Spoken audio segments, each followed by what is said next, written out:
For months, the first great pleasure excursion to Europe and the Holy Land was chatted about everywhere in America. It was to be a picnic on a gigantic scale. The participants were to sail over the breezy Atlantic and the sunny Mediterranean to take a royal holiday in places renowned in history. It was the spring of 1867. I was writing for the Alta California, a newspaper in San Francisco, and I thought it'd be an attractive scheme if I went along on the voyage as their correspondent. I hold in my hands the opportunity of a lifetime. Save the sales pitch, Mark. Mr. McCrellish has agreed to commission you to write a series of letters from New York. Forget about New York. You're not going? New York is just an appetizer for the real story. Listen to this. Excursion to Paris, Italy, Greece, Crimea, Holy Land, Egypt, and etc. The magnificent side-wheel steamship Quaker City will leave with the above excursion on Saturday, June 8th at 3 o'clock p.m. That's history in the making. A whole new breed of Americans going abroad for the first time. And Mark Twain to cover it. This is the story, Fred. It's the coming thing. With Civil War travel restrictions lifted, more people with money to spend. Just how much would this cost us? Well, I'd need the Alta to pay my passage, $1,250. $1,250 for ship's passage? Well, they agreed to pay for my passage, but with the understanding that I'd send back at least 50 letters from abroad. The usual, Mark? Save the right gut, Val. Give me a shot of your best. All right. 50 letters. 100,000 words. Better make that a double. Yeah. Hey, One for the lady, too. your newspaper's letting you go to New York, huh? That's just the beginning, Katie. They're sending me to Venice, Rome, Athens, Paris. The only place in the world to be is Europe. Katie, I'm taking the grand tour. You know, Mark, that sounds pretty expensive. If you're feeling so flush, how about settling your tab? I'll pay you the whole thing in Paris this summer. Hell no, I'm not going to Paris. No. You're not going to Paris? Why, man, you must be insane. The whole world's going to Paris. Everybody's going to Paris.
On June 8th, the Grand Quaker City Pleasure Excursion set sail from New York. Now, anybody's notion of a pleasure excursion is that the parties to it will be young and giddy, and they'll dance a good deal and sing a good deal and make love. Well, they did sing. Rock of ages, left for me. Let me hide myself in thee. Let the water and the flood from my riverside which flow be of silver double pure. Cleanse me from. So this was our picnic. A picnic of rusty old patriarchs. And foremost among them was the captain. I am pleased to assure you that such gatherings as this, for hymn singing and prayers, will be a daily feature of the voyage. I knew his type. I'd met him on the river. Now, to be fair, I did observe several congenial spirits, including Dr. Jackson, the ship's surgeon. But far more typical of these frolicsome veterans was the Reverend Hutchinson of St. Louis and his friend, Dr. Andrews. We even had our own poet laureate. I volunteer to serve as poet of the voyage. I'm Bloodgood H. Cutter. It was obvious that someone had to rescue the occasion. I have already composed my first poem in honor of our pilgrimage, and I'm happy to entertain you with it right now. Say, Captain, when does this saloon close for prayer and open for drinks? No spirits will be served on this ship, sir, while I am captain. Well, now that's a swindle. You advertised a pleasure cruise. Ladies and gentlemen, I must explain that Mr. Twine is a professional humorist. No doubt he seeks to entertain us. Name's Twain. Mark Twain. And there's nothing humorous about a saloon without booze where I come from. Mark Twain, why, he's our celebrity. Hi there, Mark. I'm William Blucher from Illinois, and we're glad to have you aboard. It's a pleasure meeting you. We'll have a great trip, Bill. Ladies and gentlemen, as General Sherman and the Reverend Henry Ward Beecher were forced to cancel their reservations, I believe we must make do with Mr. Twain for our small portion of celebrity. Now, if there's no further business... My poem, Captain. You forgot my poem. Oh, I apologize, sir. Before we enjoy the pleasures of the muse, I hope the captain can assure us that this ship will not violate the Sabbath by traveling of a Sunday. How would you suggest we do that, sir? By dropping anchor, of course. The middle of the Atlantic? With great respect to you, Mr. Andrews, and the Lord, I'm afraid we don't have the 3 miles of anchor chain necessary for that. I was assured, sir, that you were a man of the utmost piety. I can vouch personally for the captain's record. In 58 crossings of the Atlantic, he has never suffered a shipwreck or lost a man by accident. I wonder how many he's lost on purpose. I heard that, Mr. Twain. I was kind of afraid you would. I have never been required to dispose of a man. I would not hesitate to take any action necessary for the good of my ship and the welfare of my God-fearing passengers. Well, we understand each other perfectly, Captain. I used to be a pilot on a Mississippi riverboat. Really? How charming. 4 months, the papers did announce there would be an excursion grand to start about... Excuse me, I think the excitement of this voyage has gotten to me. I feel a little weak. I think I better see the doctor. Excuse me. On Saturday, we left New York. The east wind then did fiercely blow. Before she got Doc, I got a problem. What's your complaint, Mr. Twain? Well, I'm a writer. I don't know any cure for that. Listen, in my line of work, occasionally I require alcoholic spirits, purely medicinal, you understand, for inspiration. Very interesting case. May I prescribe some of the very dry champagne I've stocked aboard for just such emergencies? Another immoral man on board. That's right. Glory be. Oh, I then was really bit.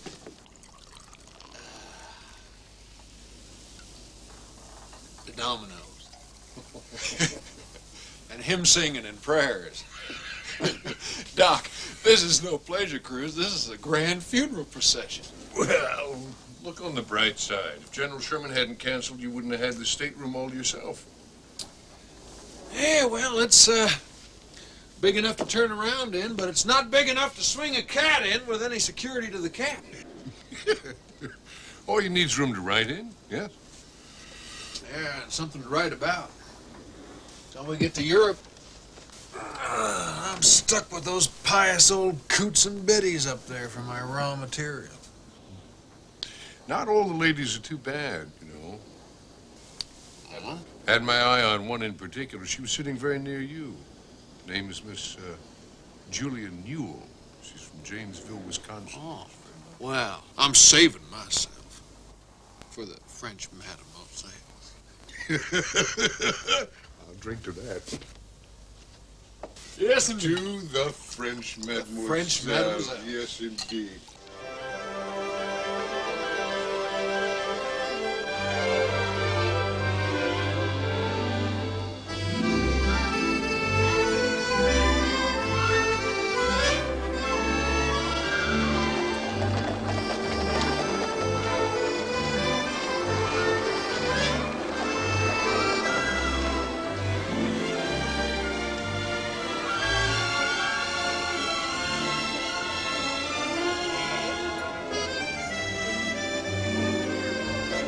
Morning, Joe.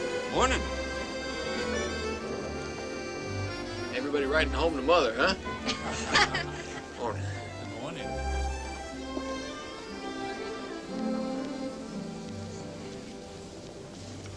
Well, I see you're trying to write there.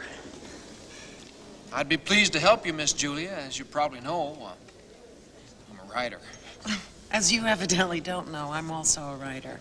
I mean, I'm a real correspondent for the Alta California. That's a newspaper in San Francisco. I'm a real correspondent for the Gazette of Janesville, Wisconsin.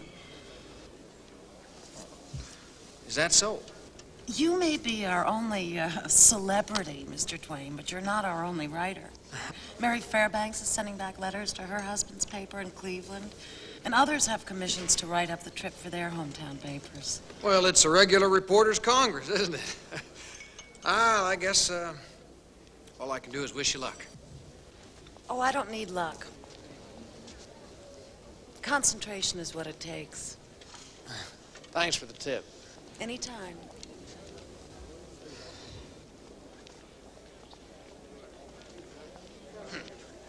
Say, Mr. Twain, you're a writer. Yeah, well, only one of many, looks like.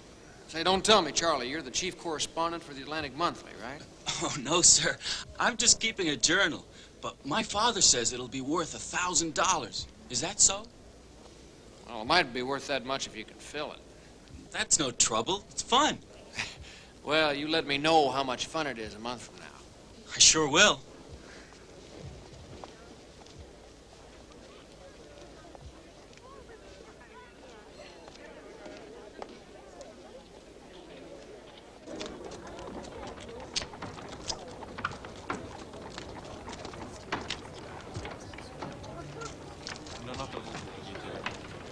Not here yet, huh? No.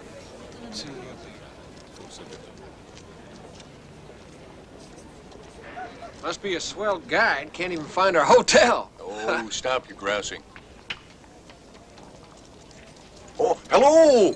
Over here! Oh, is that him over there? No, not the guide, Miss Julia Newell. Say, why don't we ask her to join us? She'll brighten up the sights. No, forget it. She's nothing but a stuck-up, know-it-all, headstrong woman. She won't give you the time of day. Miss Newell, good morning. Oh.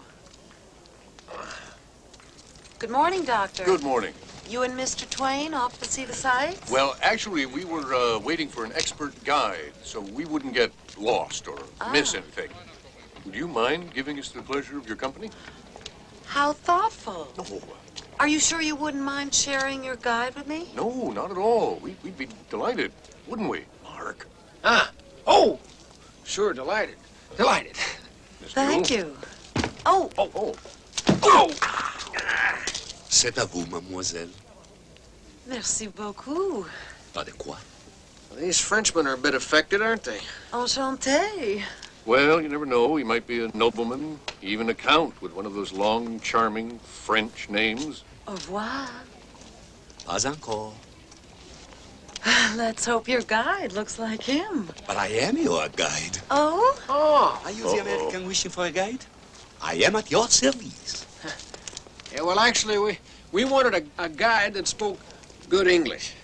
Yes. Well, to go, I go. Went or gone. To break, broke, broken. To require, I require. Boy, child, young scoundrel. Young scoundrel?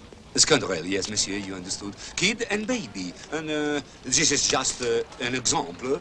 An irregular verbs and many shades of meaning. Voila my card.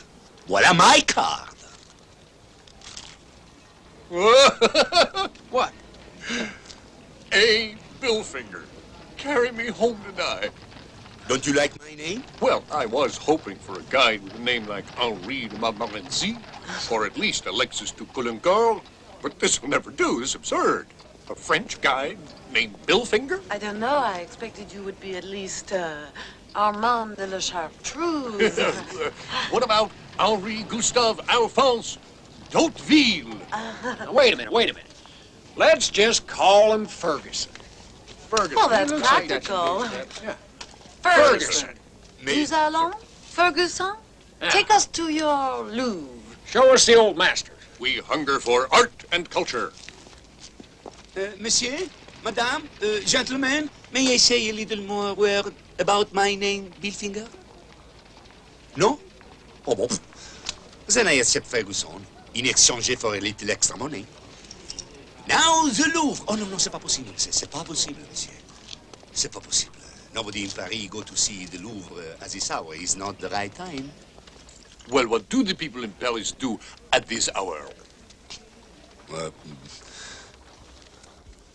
see.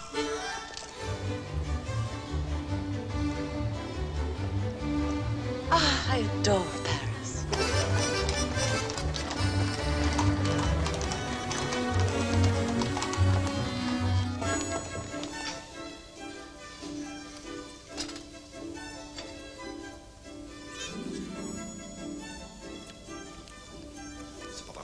C'est pas parfait. It is not perfect.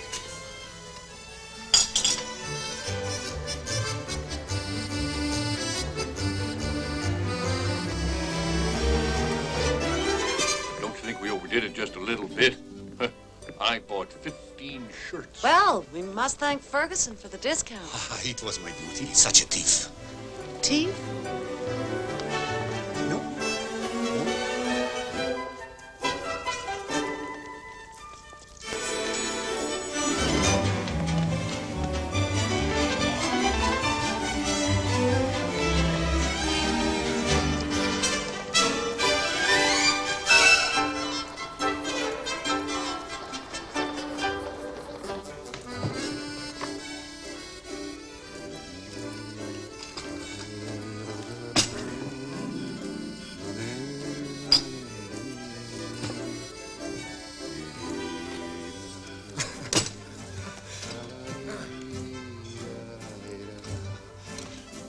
Ferguson, it's going to take long. The Louvre is waiting for us. But nobody goes to the Louvre at this hour. This is not the right time.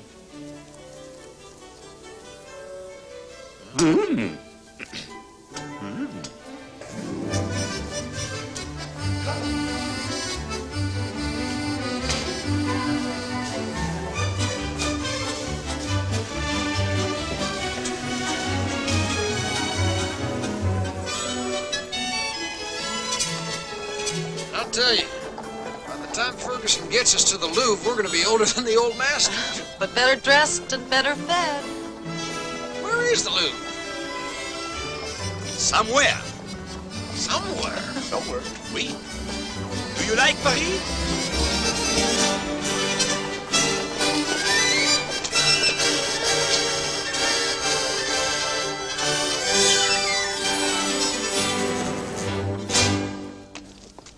Madame and Monsieur, this is the famous place where we... last, the Palace of the Louvre. Oh, yeah. Beautiful edifice. Tell me, does the Emperor Napoleon live there now? Oh, Monsieur, you make the jest. All those paintings in a miniature gallery. Oh, Madame, oh, you make the joke too. C'est trop. Let's speak seriously. This is not the Louvre. This is the cafe where we were this morning, remember? I saw you so enthusiastic that... Ferguson! We will proceed now to the Louvre. C'est pas possible, monsieur. It's 10 to 4, and the Louvre closed at 4 o'clock. Ferguson? You will forthwith guide us to a cultural point of interest equal to or surpassing the Louvre in splendor and historical grandeur, or I'll get my American tomahawk and have your French fried scalp to wear with one of my new silk shirts. Do you understand? Oh, but why didn't you tell before? I'm here for this. Seeing the time, the hour, the moment, may I spend one little more word about this cafe? No, pro, never mind. Cocher! Now, culture above all! Vite, vite, to Notre Dame!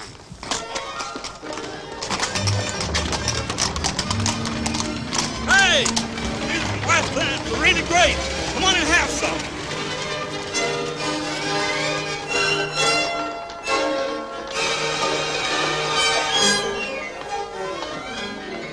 Voilà, Madame, Monsieur.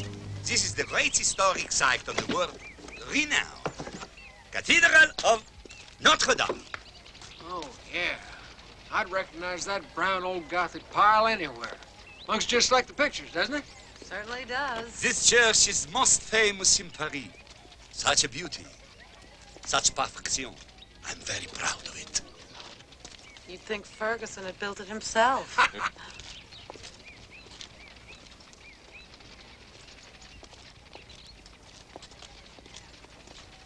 Look at these poor chaps up here.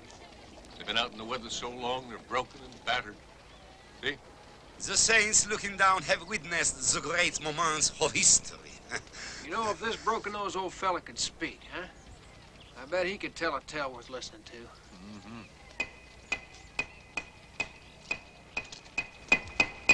Lucher! What's the matter with you?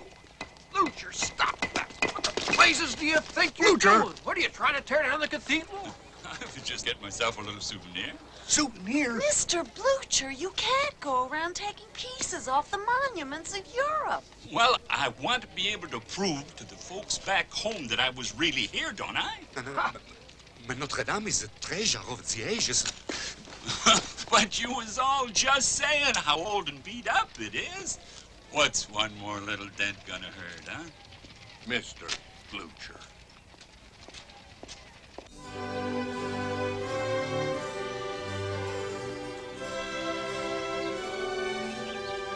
It's wonderfully beautiful. Hard to believe it's not the Garden of Eden. No, that's no good.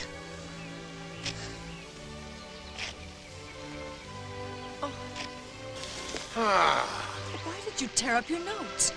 Vaux-le-Vicomte is one of the great chateaux of France. I know. That's a problem. It's so beautiful. So beautiful, I can't describe it. I was beginning to worry that you wouldn't think anything in France was beautiful. Why? Julia said you were even disappointed with the old masters in the Louvre. Julia? Now, wait a minute now. I said that some out of all those miles of them were beautiful, didn't I? I just didn't like their overall cringing spirit, that's all. You're not being fair to the old masters. Well, they'll never know. Mercifully, they've all been dead a long time. But your readers are still alive, I hope. You're not being fair to them. My readers read me because I tell them the plain, unvarnished truth the way I see it instead of feeding them a lot of garbage out of guidebooks. Are you accusing me of deceiving my readers? Well, how would I know? I've never had the pleasure of perusing the pages of the Southern Wisconsin, what is it, the Cowbell Clarion? The Gazette, Janesville, Wisconsin. My apologies. You owe me an apology if you're suggesting I'm anything less than honest in my reporting. Well, if the shoe fits. Please, both of you. Good morning, gentlemen. I see you are drinking in the beauty of the French chateau. Yeah, until we find a good bottle of champagne. As you know, Mr. Twain likes to joke. But the fact is, he's impressed with Paris, in spite of himself. Delighted to hear that, Twain. I feared that Paris might not be your cup of tea. Oh, you feared that, huh? No. I've taken to Paris like a duck takes to water, except for the sinful part, of course. Still haven't gotten over the shock of that. What? An infamous pit of Satan called the Jardin Anière. Beware of that foul den, gentlemen. The doctor and I were bedeviled into going there last night by a money-grubbing guide. Den? You mean an establishment where opium is smoked? Shh. No, it's worse than that. Can is danced. Is it as shameful as they say? It's terrible. It's terrible. It's worse than they say. The doctor had to take a pill to keep his heart from stopping, and frankly, I shielded my eyes. We'll certainly not let any unscrupulous guy dupe us into visiting the Jardin. What do you call it? The Jardin Manière. I think that's how you pronounce it. I'm not sure, but it's near Clichy. Avoid it if you value your immortal soul. Indeed.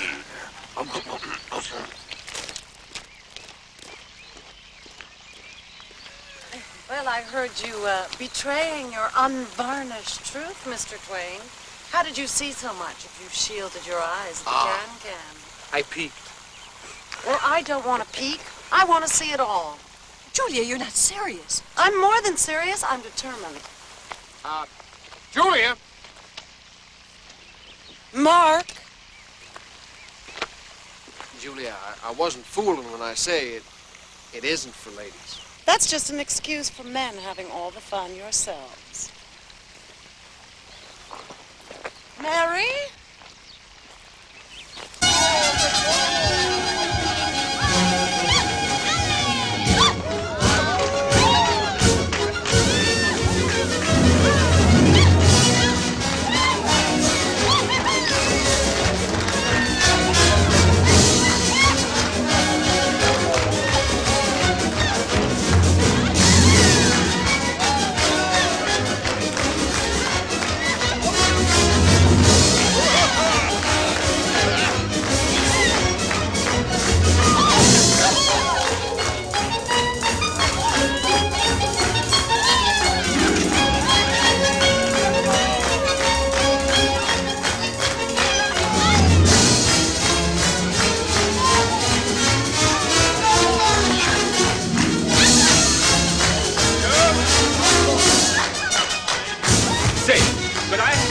Garter for a souvenir? Boy, why you got it? Well,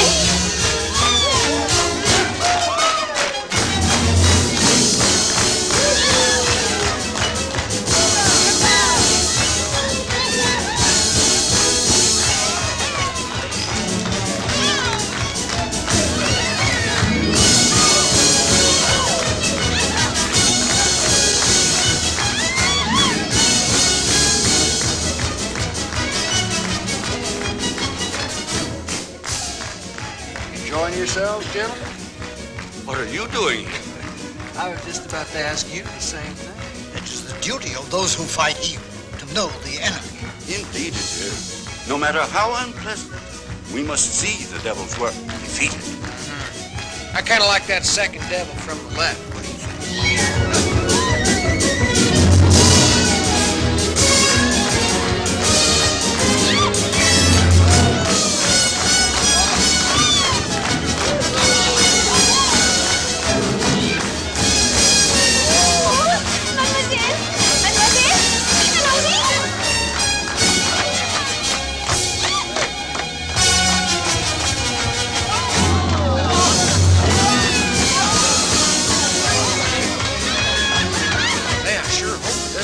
Ship that you fellows are here. Some folks may not understand you're just doing your duty. Some of our fellow passengers seem to be more broad-minded in their views than you, Mr. Twain. Julie! Julia! Carnation, you think you're doing? The can-can! Did you bring her here? Well, I couldn't very well refuse a lady, could I? Get out of the way, wait now. Julia, you're making a spectacle of yourself in front of all these people. Oh, Mark, don't be so old-fashioned. Don't do that. I don't like it when you do that. It's not right. I don't care what you like. I'm having a wonderful time.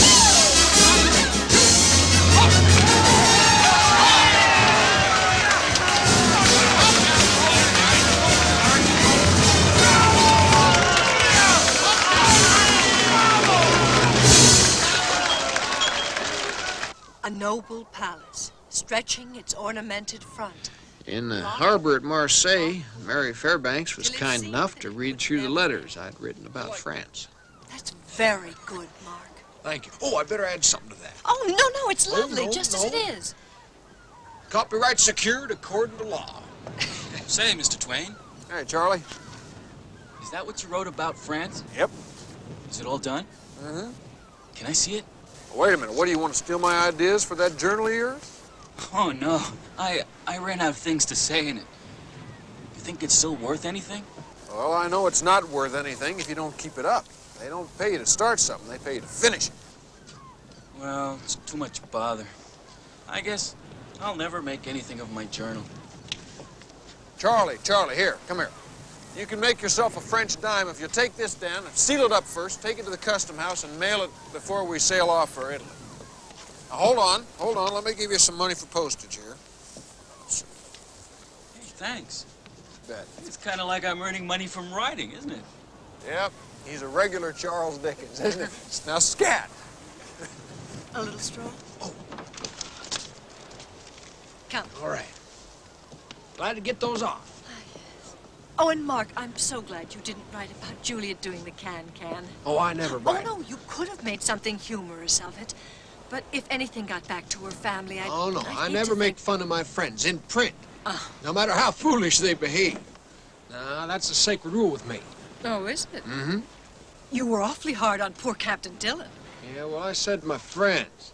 That pious, foul-tempered old fraud is not even a member in good standing of the human race. Mr. Twain, it's too late. I can't mail the letters. Why not? We must have an hour before we sail. The captain says no one's allowed to go on shore anymore. It's regulations, he says. Regulations, huh? And I'll teach that stuff sure to regulationers. Mark!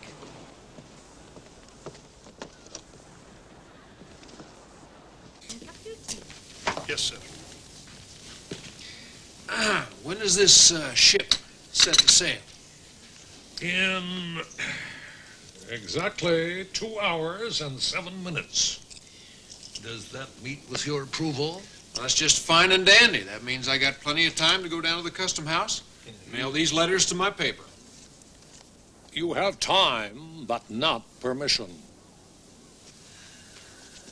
Well, since you are the head waiter on this tub, maybe you'd better be the one who gives it to me. As captain of this vessel, I have ordered all passengers to remain aboard until sailing. Your self-appointed role as a so-called celebrity does not entitle you to special consideration. I don't want any special consideration. I just want these mailed. And if they're not, I will personally file suit against you for restraint of trade, conduct unbefitting a sea captain, professional damages. Please, spare me the histrionics.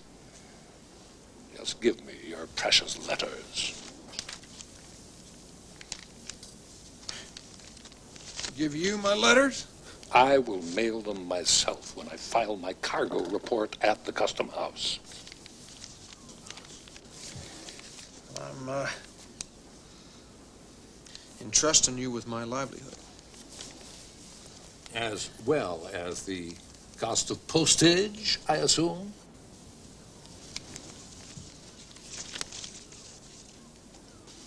Keep the change.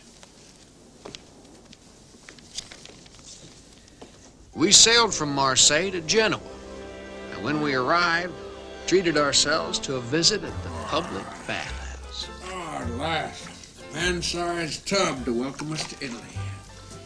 I got enough dirt on my back to start a farm. Well, why don't we have it surveyed, divided into lots? Oh, there is nothing quite so pleasurable as a hot bath at the end of a long day.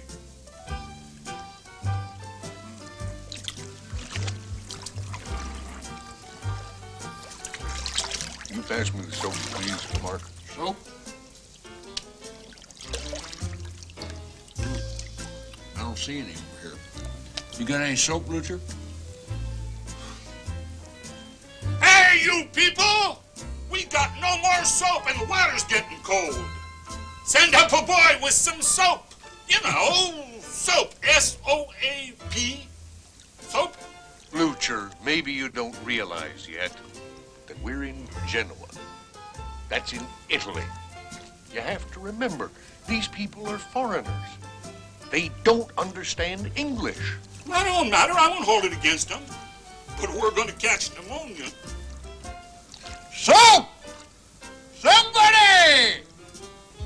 Bring us some soap! It's no use hollering in English. Well, my English is louder than yours. Gentlemen, it will save us time and humiliation if you let me do the talking for you. You have to address these people in the language of their own country. What's this? Hey, here! Cospetto! Corpo di Bacco! I didn't know you spoke Italian. Sacramento! Solferino! Soap here, you son of a gun! Sapone, signori. I think we're on the women's side. Well, I guess we better get out of here.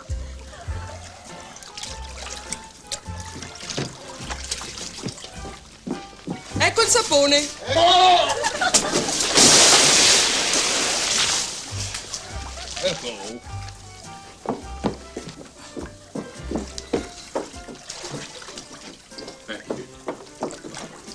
Go away. Please go away. Buon bagno, signori.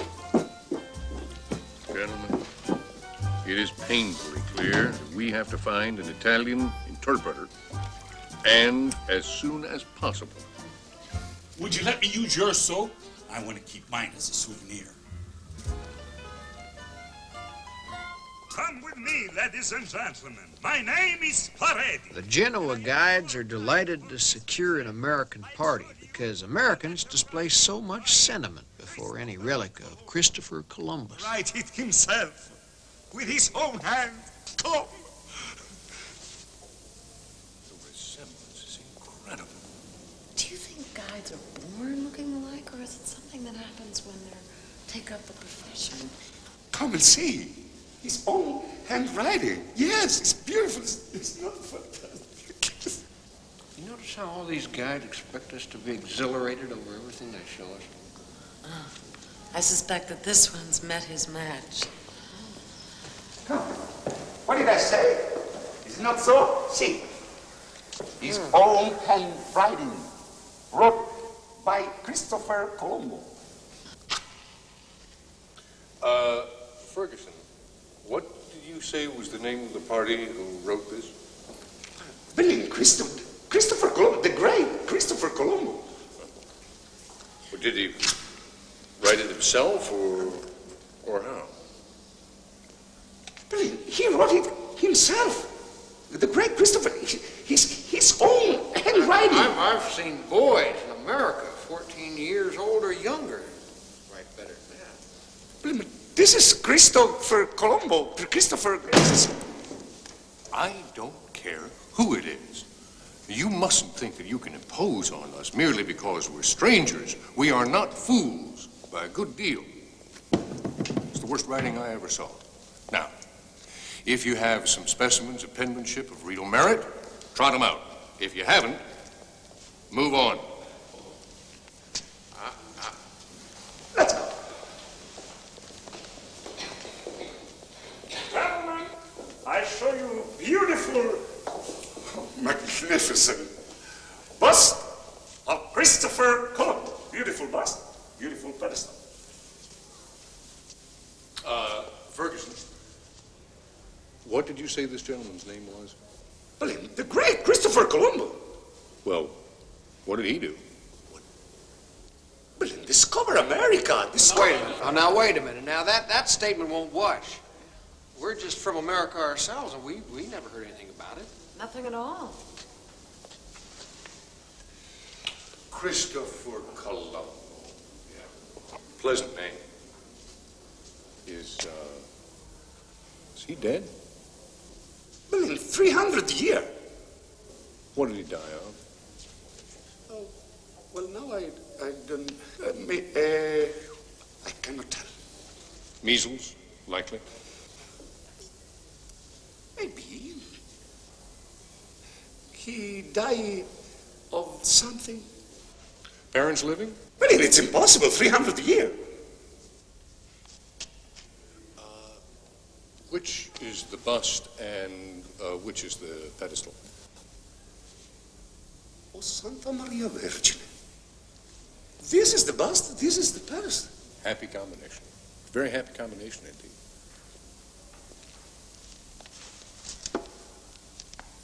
Is this the first time this gentleman was ever on a bust?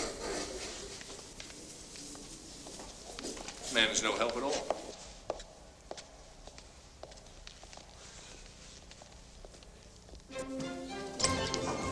A new letter from Mark. Well, it's about time. Didn't I tell you not to worry? Now, you can say what you want about Mark, but he's a real professional, and he always gets the job done. Tell that to the readers hounding us for his next installment. They want to know if he landed in France. They want the latest word from Paris. Fred, this letter's not from Paris, or Marseille either. What? It's from Italy. They've just arrived in Italy. Italy? What the hell happened to France? There isn't any mention of it. Mention of it? Confound it, how can a man go to Europe and leave out France? I'm sure there's some explanation.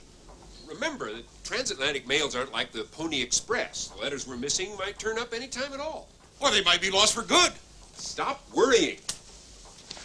I'll write to Mark, and, well, if the letters are lost, you'll have to reconstruct them. If he wants to get paid. Ferguson, let me take a crack at this oar here. What do you say? Oh, no, there's no problem. I used to steer on the Mississippi. You know the Mississippi River? The Mississippi River. Now, if I can steer on the Mississippi, I can sure as fire steer on this overflowed cow path. Oh, for heaven's sake, Mark, sit down. This isn't a steamboat, it's a gondola. Oh, this rusty old canoe's a gondola, huh? I'll be done. Wayne, relax. The gondolier knows what he's doing. Oh, and this is a gondolier, huh? Well, where's your plumed bonnet, Ferguson? And your satin harness. Did you lose it in a poker game? Have to pick these rags up at the poorhouse? Calm down, Mark. Can't you enjoy yourself? We're on the Grand Canal in Venice, Queen of the Adriatic. God. Yeah? Queen of the Adriatic, huh? Yeah, well, once the river goes down, it'll leave a high water mark on all these houses here, and there'll be nothing but rubbish and mud in the streets. I've seen it happen in Illinois. Oh, no! Now he's singing. Stop your grumbling and concentrate on the beauty. What beauty? Listen to this gondolier. You think that's beautiful? How am I supposed to concentrate on anything with Ferguson waiting like a stuck pig? Have you no romance in your soul, man? Yeah, well, I think you got the romance, Doc. You listen here, Rodrigo Gonzalez Ferguson. I'm a pilgrim and I'm a stranger. But I'm not going to have my feelings lacerated by your cattle. Ah! That does it. I'm jumping ship. Mark, what do you think you're doing? You can have them to yourselves.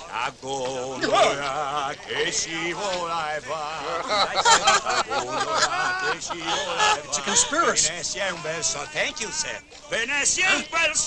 Quiet! Quiet!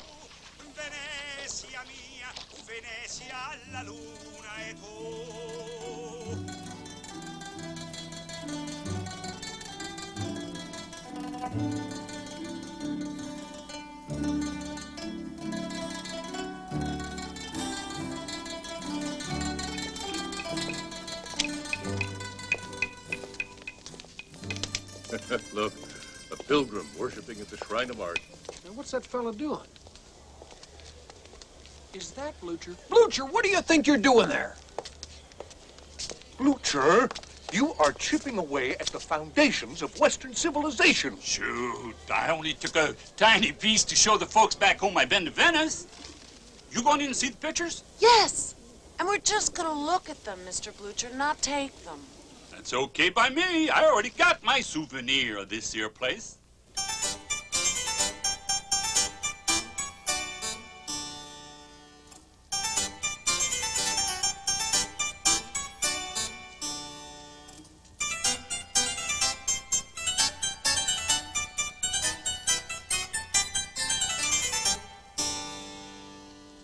The martyrdom of San Sebastian.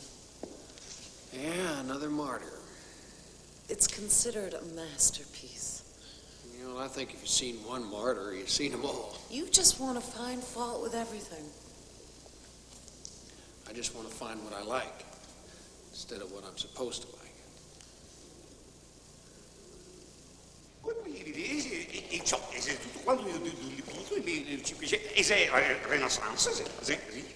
Haven't we seen enough paintings? I'm plumb wore out. The San Rocco Gallery houses the greatest collection of Tintoretto in the world. Julia, we've seen Titian, Giorgione, Veronese. Cannelloni. That's cannelletto. Cannelloni is a pasta.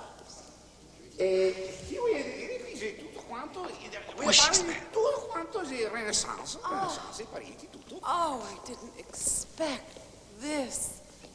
This is magnificent. Things are looking up. The pictures are getting bigger.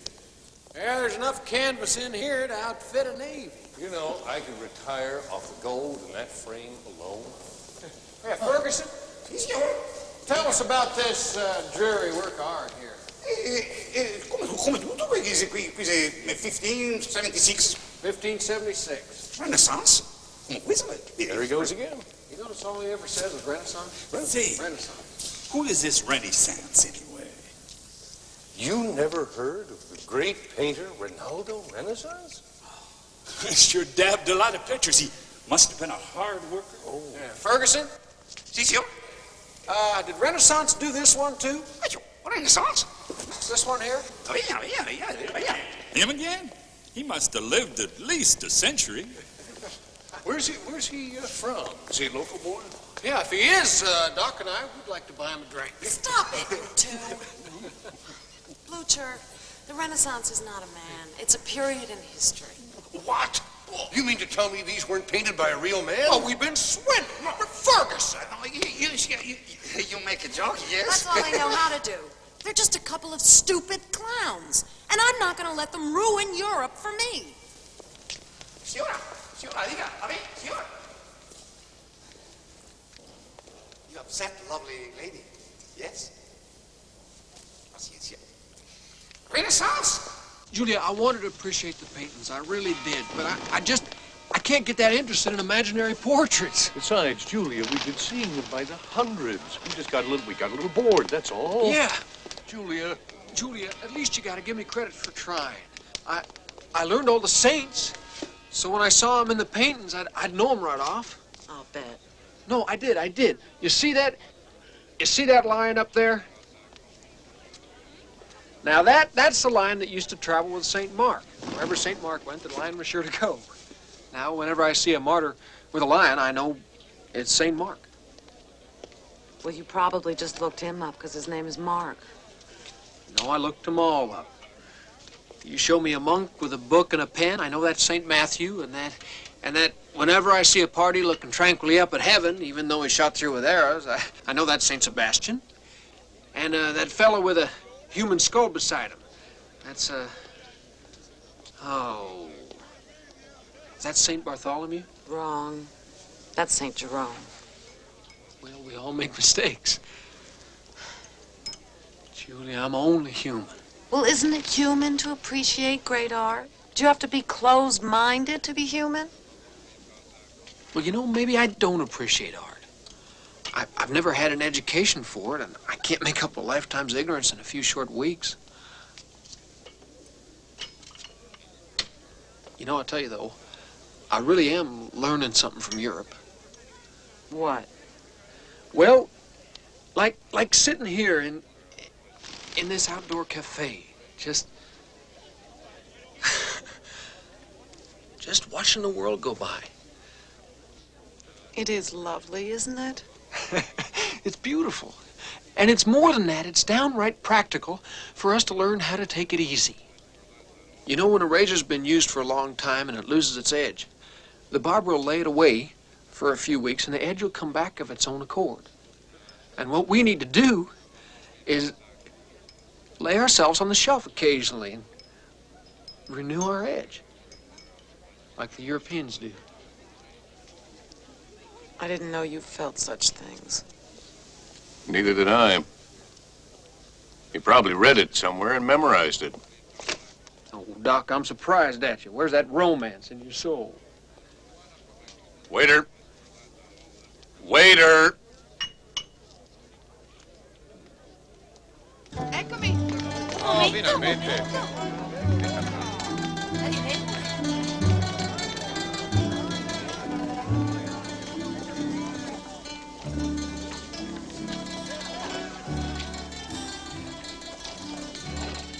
Yeah, it's a funny thing, Mark. You don't seem to mind riding in a gondola now. Well, there's nothing like a Venetian gondola. You just look at this gliding movement. You know, they have the feel. They have the freedom and grace of a serpent. Don't they? It's exactly what it's like. Aren't you going to complain about the gondolier? Why don't you go up there and show them how you handle a boat on the Mississippi? Oh, now, Doc, these Venetian gondoliers, they know what they're about. Now, this fella here, why, he has all the easy confidence of an educated hackman. Oh, yeah. Of course, his outfit still isn't right. Looks like a rag picker. Doc, forget about the silken tights and look at him. Just look at him. Look at that stately attitude. His movements are full of grace. Yep, full of it. Next thing you know, you're going to ask him to sing. Now, there's a good idea. Ferguson, could you give us one of those songs? You know, the ones that you always do. Ta-da-da-dee. Ancati, you and I sing. La gondola che scivola e va, Venezia è un bel sogno d'or.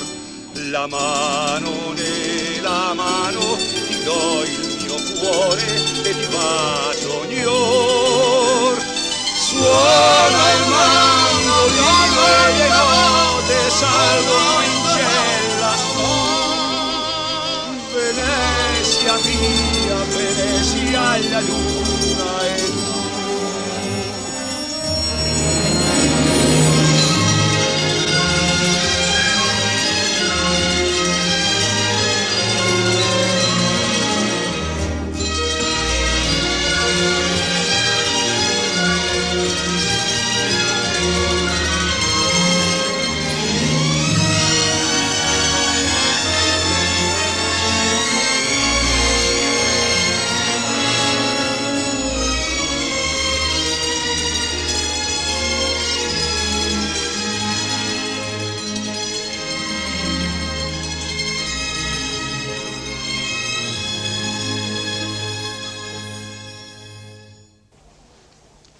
Sure was worth coming to Pisa to see this. I never thought I'd be standing here. The fellas that built it didn't have very good aim. Don't worry, Blucher will straighten it out with his hammer. Say, folks, I'm inspired. Listen to this. A pure white marble it seemed built, eh? Its shape did seem completely round. 190 feet in height, 50 in diameter, near the ground. Huh? Carry me home to die.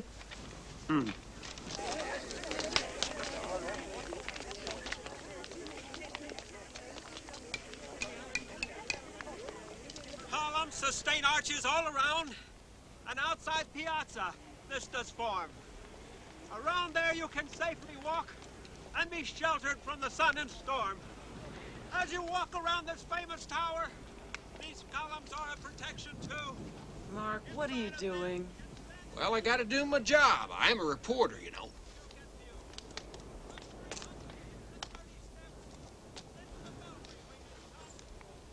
What's it like up there? Well, ladies and gentlemen, I can now report the truth with first-hand knowledge. This building is fallen. Well, don't look at me. I didn't do it.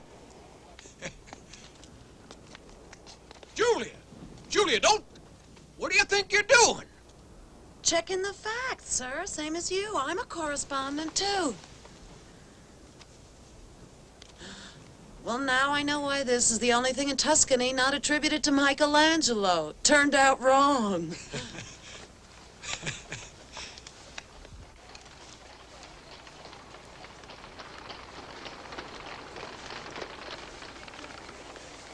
If you will step this way and follow me. Let's go and listen. That monk seems to speak English rather well. Why is he walking that way? I walk this way out of respect for the tower.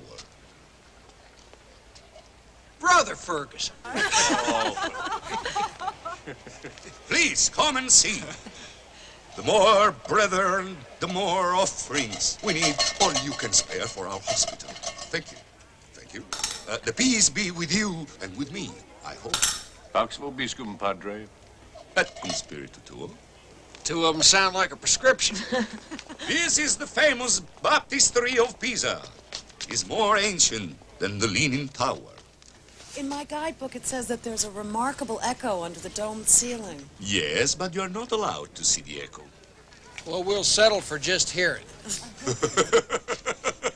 Bravo! You win a small holy pitcher. But it's forbidden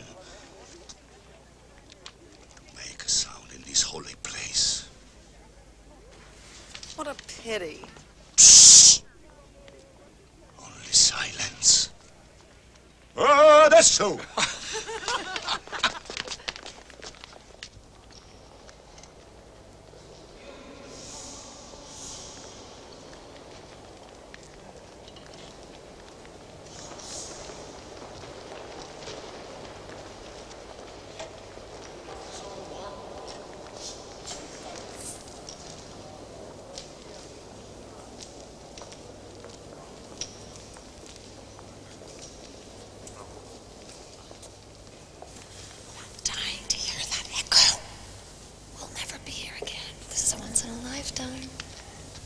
I've got a plan.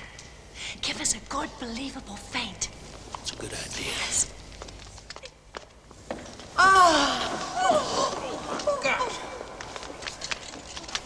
I called the doctor, yes? I am the doctor. No. Yes. I'm afraid the young lady shouldn't have crawled out on the ledge of the tower. I think she's suffering from galloping vertigo. I say, I think she's suffering from galloping vertigo.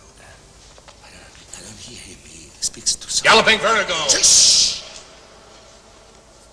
I think it may be contagious, too. Oh, yes. We'd better get the others out of here. Oh, we'll have an epidemic on our hands. Out, out.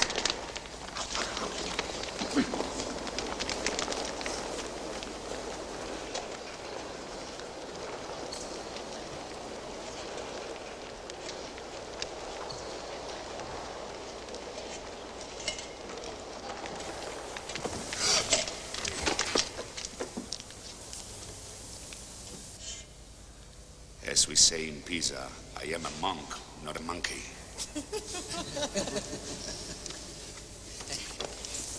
If you want to hear the echo, all right, but give some donation to the local hospital. And I think that way, God will close an eye. Will close an ear. Shh. Thanks, Brother Ferguson. Enjoy yourselves.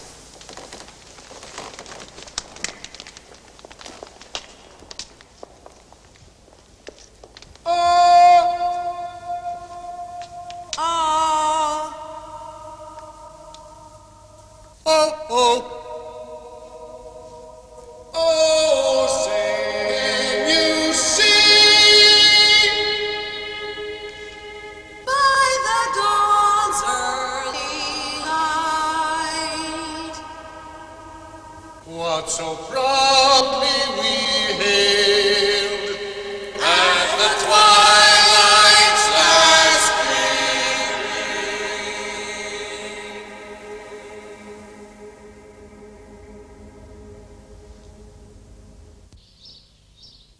The monarch of all European ruins, the Colosseum, maintains that reserve and that royal seclusion which is proper to majesty. An impressive silence broods over the monstrous structure, and the lizards sun themselves in the sacred seat of the emperors. More vividly than all the written histories, the Colosseum tells the story of Rome's grandeur and Rome's decay. It's magnificent still, but somehow... I know what you mean, Doc. All that's left is tremendous solitude. Imagine that filled with 80,000 screaming Romans cheering the Christians or the lions.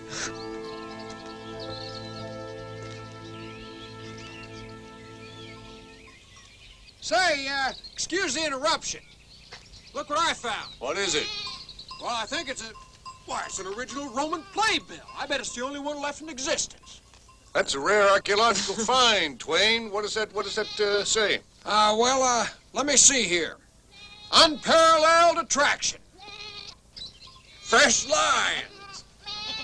And an engagement of the renowned Marcus Marcellus Valerian. Opening tonight. I didn't know Mark spoke such fluent Latin. This evening's performance will commence with a grand moral battle axe engagement, starring the mighty Valerian, 22 barbarian prisoners, and a fight to the death. I'm betting on the lions. What was that? I said I'm betting on the lions, Twain. Well, first then, as a warm-up, the mighty Valerian, with one hand tied behind his back, will soundly defeat a gigantic brute of a savage from Britain. For the pleasure of Her Majesty Cleopatra, Queen of the Nile. Majesty. Thank you. Say your prayers. Oh.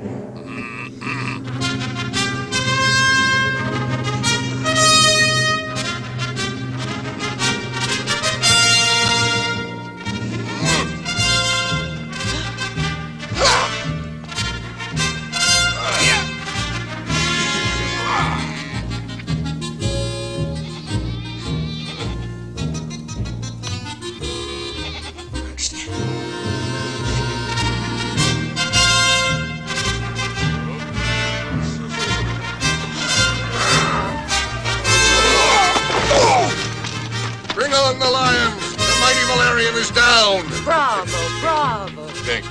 Mark, let me give Stop it. Stop it. Both of you, stop it. Stop it.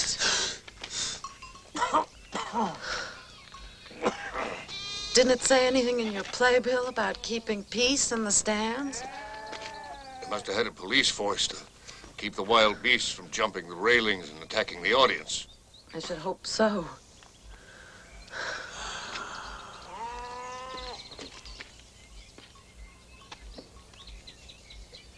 There was something else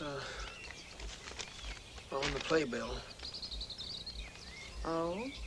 It's a note, pale note in the margin here, written in a delicate female hand. It says, meet me at the Tarpeian Rock tomorrow evening, dear, at 7 sharp. Mother will be away visiting friends in the Sabine Hills. Signed, Julia. Ah, where is that lucky youth today? And where that Julia, whose tiny hand wrote those lines so long ago. Dust and ashes for 17 centuries.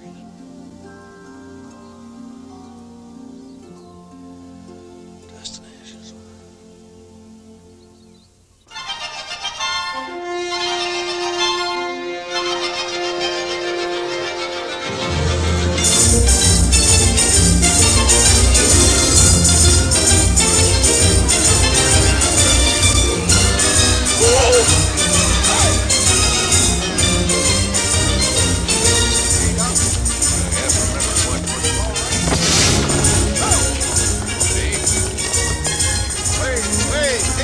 Gentlemen!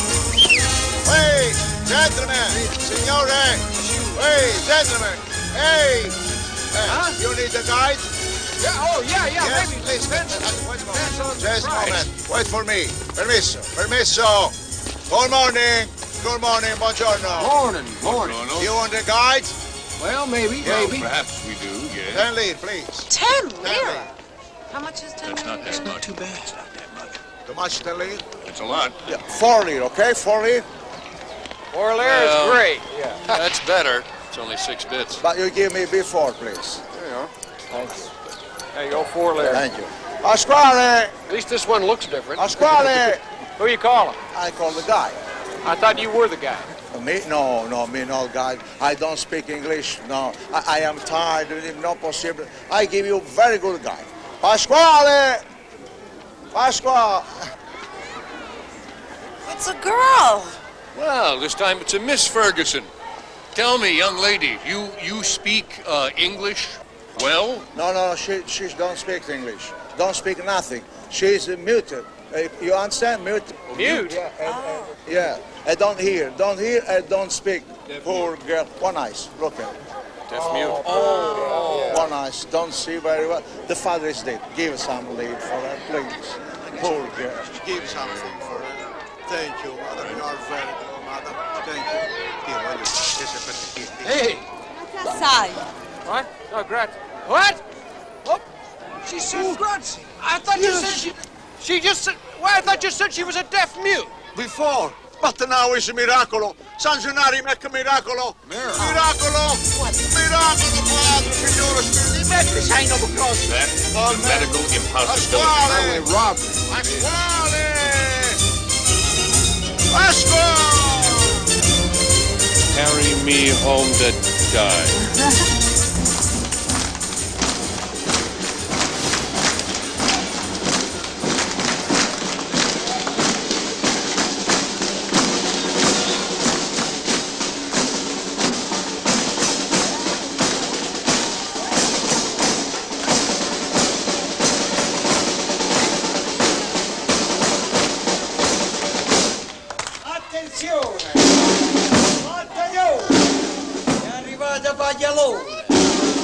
Paglialone è il pazzariello di Napoli.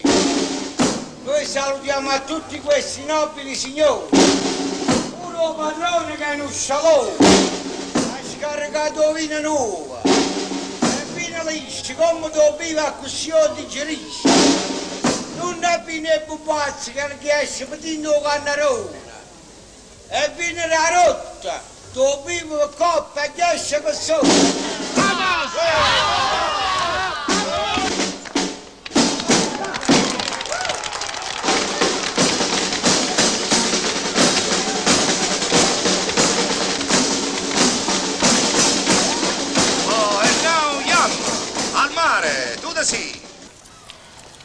Please admire. This is one of the most ugly places in Naples. Then why are we stopping here? So you get an idea. If this is one of the most ugly places, can you imagine the beautiful ones? Ferguson, you know, you could show us the most beautiful sights in Naples and let us imagine these other ones instead. So what's the use of a guide? Everyone knows the beautiful spots. I don't. Come on, please. We're losing precious time. Take us to the most incredible sight in Naples. Okay. Let's go.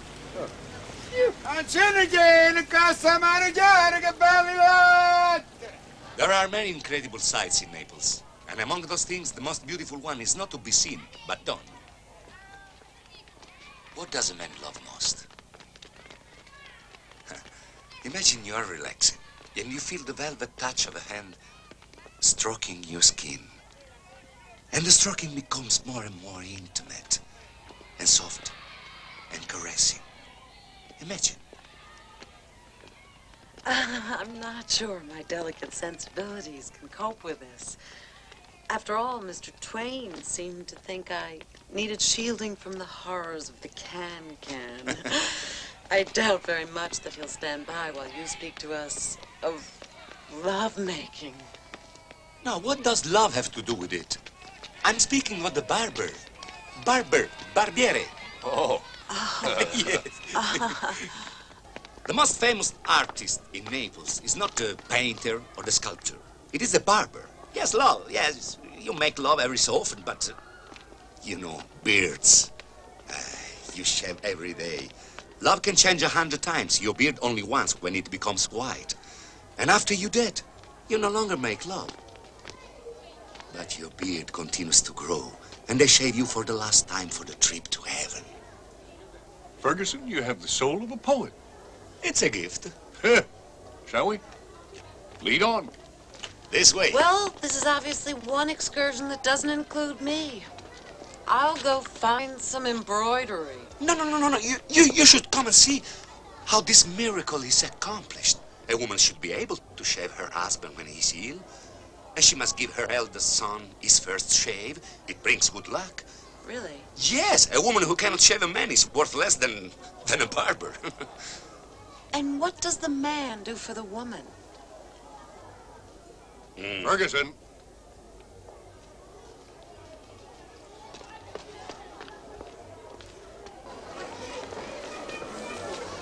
Come. You will see, it's fantastic.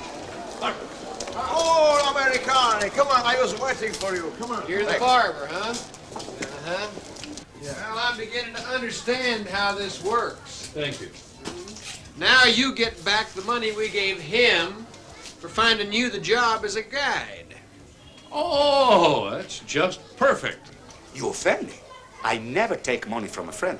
Maybe he will send his brother on Sunday around to my place to shave me, but His brother's a barber too? his brother is the real barber. Yes, but now he was, he's engaged. No preoccupation. I will serve you. Sit down, please. Sit down. Oh, no. Take Mark. He's famous author. No, Mark, you go ahead. Come on, sit Enjoy down. yourself. I will serve a very nice shave. Yeah? Yes, I shave you. Oh, sorry. Yes. Okay? Now I give you a formidable shave. You are my assistant, please. Only in the interests of research. Well, so far this is the easiest shave we've ever had. Good, all right? Va bene? Very nice. Yeah. Sorry. Just a moment.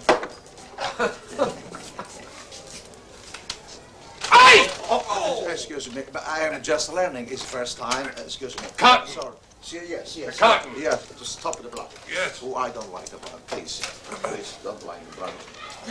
Oh, no. No. Wonderful haircut. No. Come on. No. Watching him being skinned was quite enough. And when it comes to scalping, we do that better in America.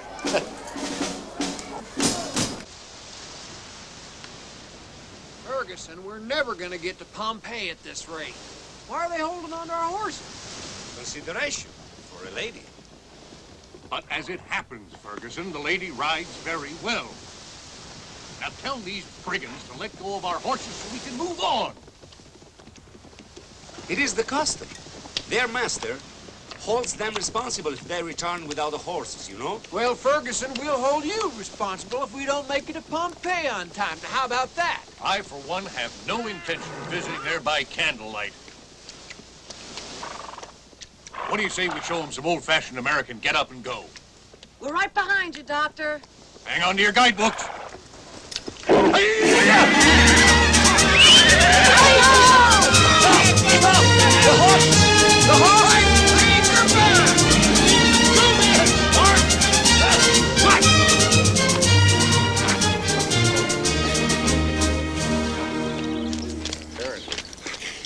They say 7 is good.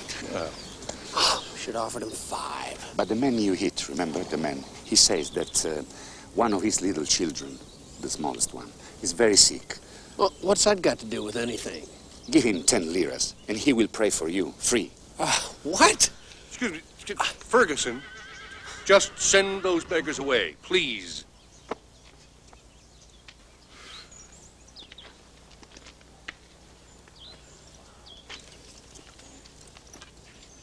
Listen, the amount of my services come to 12 liras. Will you pay me or not? Well, I'll tell you. We'll give you 10 lira. How many you got there? 3. 3. There's 7, and that makes 10. You want 12, get the other 2 from the gross overpayment you made your friends. Now, we'll walk back. Half the time I've been in this country, I've spent counting and handing out money.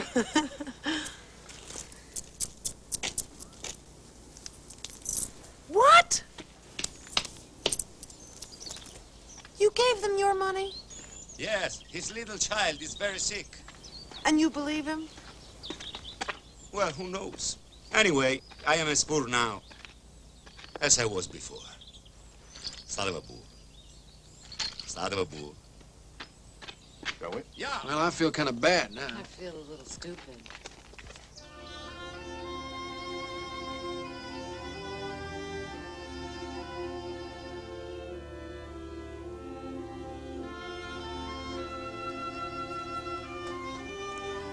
The amazing thing to me is that it seems like right now it could still be a thriving city. You mean business as usual? Oh, look out for that cherry! Dirty! Dirty! I told you the Pompeians don't handle their horses near as well as the Romans. This way to the theater. Let's hurry so we can make the performance. Right. Yeah, well, I think they'll hold our seats. I don't know. This is the last performance before the show moves to Herculaneum. Well, yeah, on! Here you go!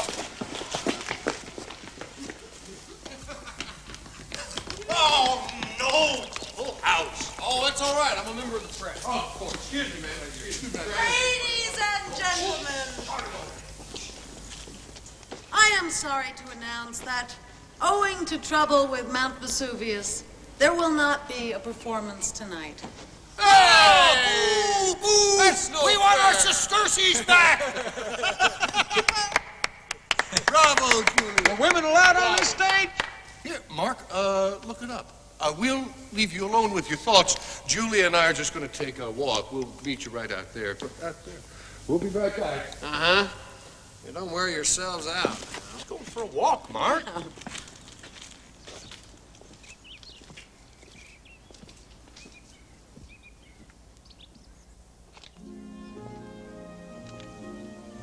Julia, I don't have a poetic way of saying this. You don't have to say anything. But I want you to know how I feel. I think I do. What I got here? Hey, it says in the guidebook that somewhere around here there's a house with some very interesting paintings on it. Oh, lead the way. Well, I'm afraid you can't come, Julia. Women aren't allowed. Aren't allowed? Well, what Mark's trying to say is that these paintings are of erotic nature.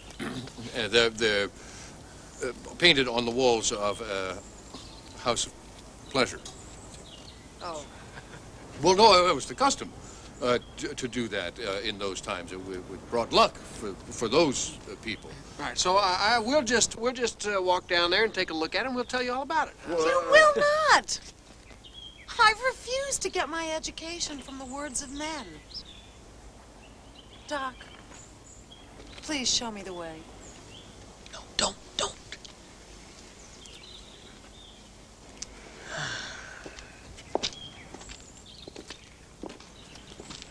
Julia, you know a single woman has to be careful of her reputation. Oh, pooh.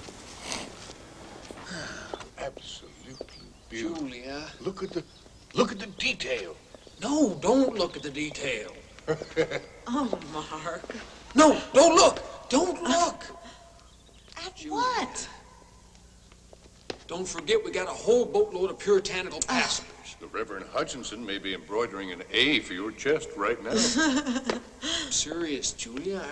I don't think this. Mark, I don't please, think. how will they ever even know that I was here? Oh, my. Oh, look who's here. Are you still studying the devil's work, gentlemen?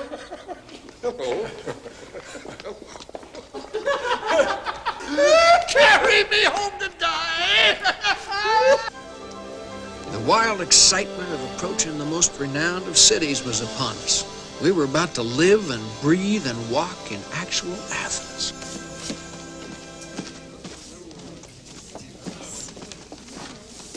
Ladies and gentlemen, I fear I have bad news. Due to the rising cholera epidemic in Italy, the Greek government has ordered a 10-day quarantine on all ships that have sailed from there. This will make it impossible to follow the rest of our itinerary. So tonight, we shall remain at anchor here, and tomorrow, we shall take on coal and supplies and then set sail. Oh, Captain, Greece is the high point of the whole trip. Yes. We can't miss it. Couldn't we sign a petition appealing to the Yes. Greek government? Oh, a petition won't help us. It's up to the captain to make good his promise to the passengers. Now, you guaranteed us Greece. It's up to you to get us there, Captain. I think they're being overly cautious. The captain of an ocean-going vessel, sir, is subject to the rules of international law. We are not on a riverboat docked at some shanty town. A riverboat captain would have the guts, sir, to go ashore and get safe passage for his people.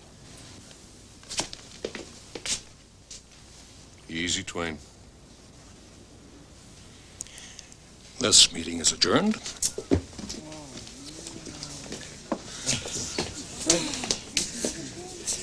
To ease your disappointment, I will read the poem I composed especially to be read from Mars Hill, Athens. Here once did stand the Apostle Paul. I was counting on at least half a dozen letters out of Greece. I know, but We gotta find some way to get ashore. oh, well, what do we do? Swim? To the men of Athens he did say, I got a better idea. Come on. I think you do. superstitious everywhere, the unknown God.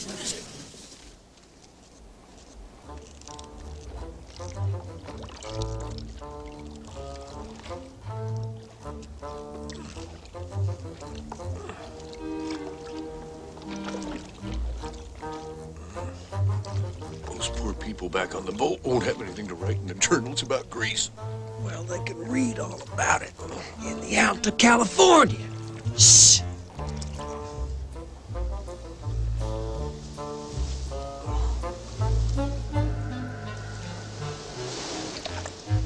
Looks like the coast is clear. Shh. Quiet. A woman's voice carries for miles. That's just one of the 6 million reasons why we never should have brought a woman along. I'll never forget your confidence in me. Well, she is alone, Mark, so stop bellyaching. Thank you, Doc. Yeah, thanks, Doc.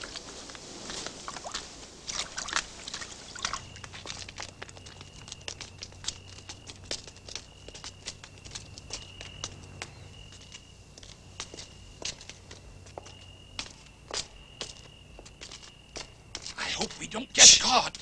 I don't fancy them foreign jails. Oh, for heaven's sakes, if they caught us, they'd probably just send us back to the ship. They're not going to clap us in irons, not in this day and age.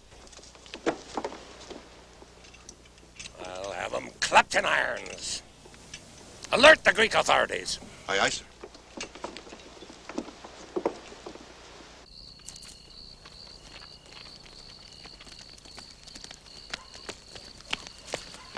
I sure wish I knew what direction to take. I do. Oh, I'm not surprised. See that hill on the left? Well, what's that, woman's intuition? Woman's common sense. I copied the map in the captain's office.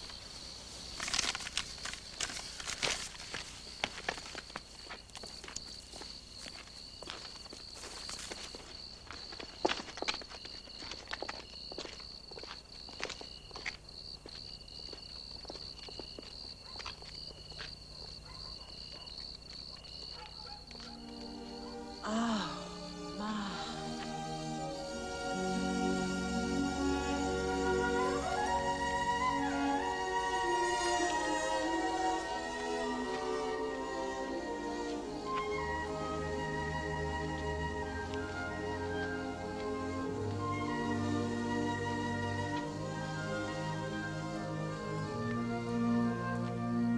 The Parthenon.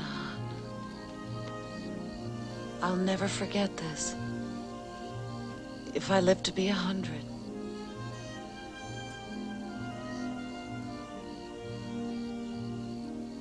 And I'll never forget that we shared it. Neither will I.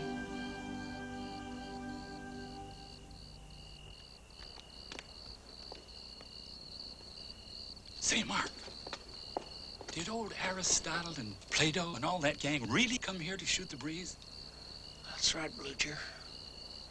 Socrates and Demosthenes and Euclid, Pythagoras. Place is alive with ghosts. And I half expect to see the Athenian heroes of 20 centuries ago come gliding out of the shadows over there.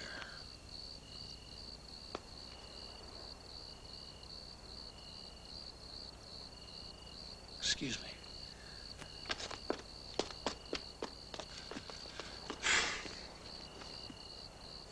Blucher was here.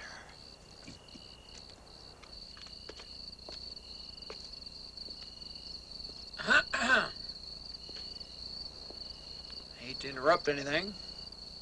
We were just admiring the scenery. Huh. Well, if we aim to make it back before dawn. Oh, we should go. Right.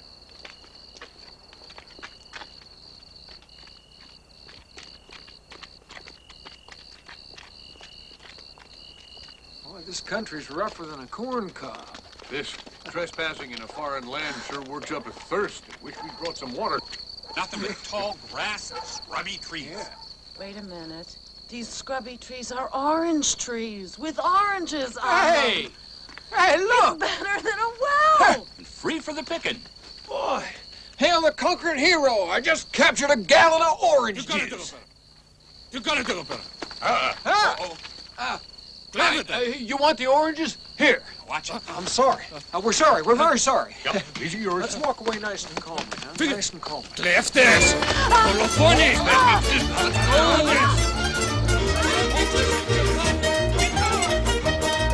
Colofones! This way! You tell the captain to bail me out of jail!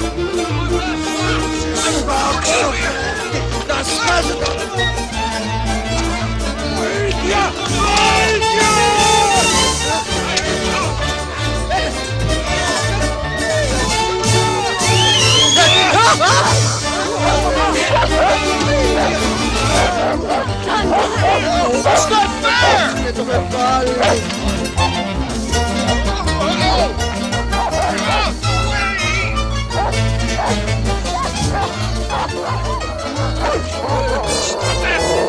Stop it!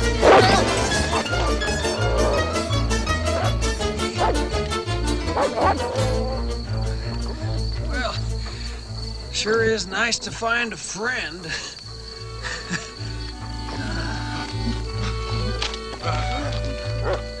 Thought you got away. What? I missed the opportunity for a heroic rescue? We can't go losing you, Twain. You're a rider, and I'm counting on you to tell the world I was here.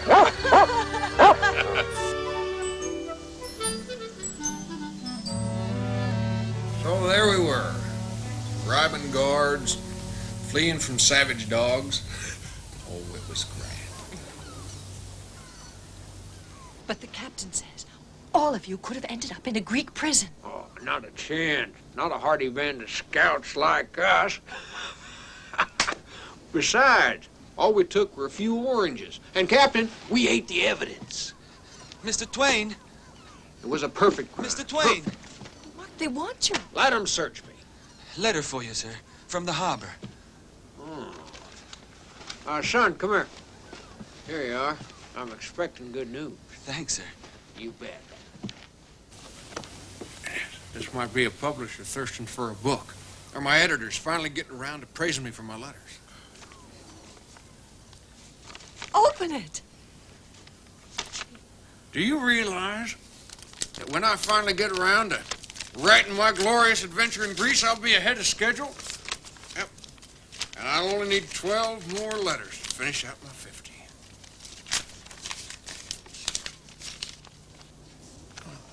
No! What is it?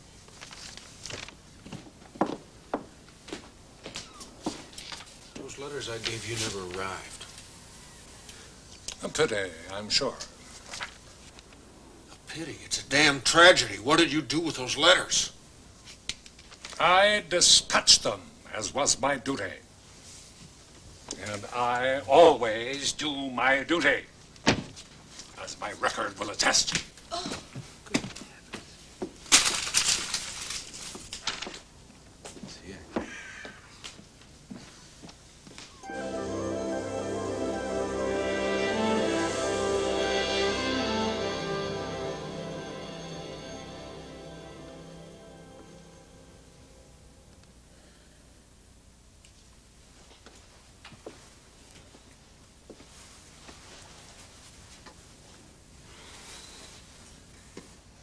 What can I do to help? Oh, nothing. I'm finished. The whole thing's a bust. Oh, nonsense. You'll just have to rewrite those letters. It's a terrible shame, but there's no use crying over spilt milk. Rewrite 14 letters? Turn out all the new ones? At the same time, I'd have to be a writing machine. And even if I were, I couldn't begin to remember what I wrote. You can reconstruct them. Julia says you can use her notes. It's bound to come back. Dull and lifeless if it comes back at all. I'm not a magician, Mary. No. No, but you're a writer. And you're going to write even better than you have already. You can do it, Mark. You believe in miracles. I believe in you.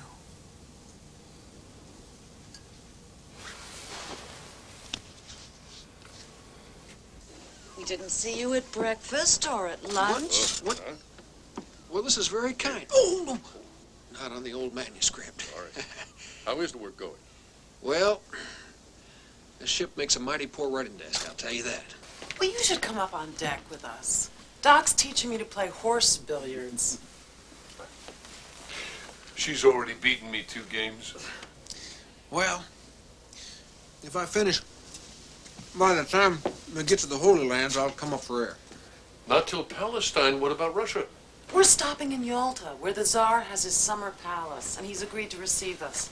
Doc and I thought that you might write up a nice speech for the occasion. Oh, I'd think that the Emperor of all the Russias would have better things to do with his summer vacation. Wouldn't it be delightful, though? About as good as horse billiards, I guess. Well, the two of you don't seem to be lacking for fun in any case. We're having a wonderful time. Well, we'll leave you to your labors. Oh, yeah, go on. Have your good time. For me, too. Thanks a lot, Doc. You're welcome.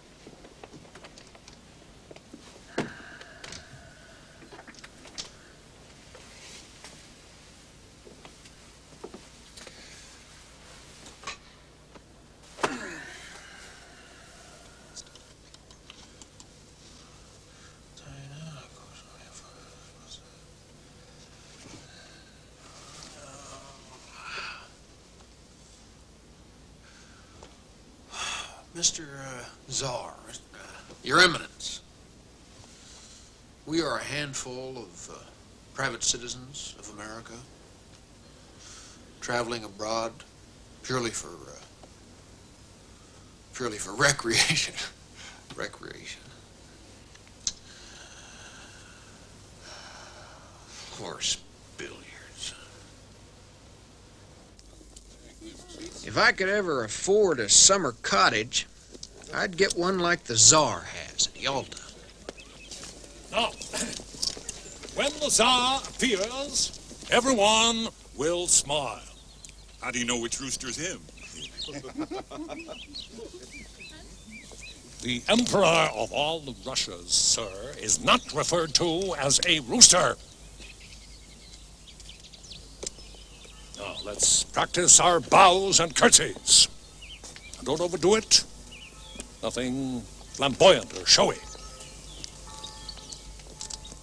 All right, now. Bow and curtsy.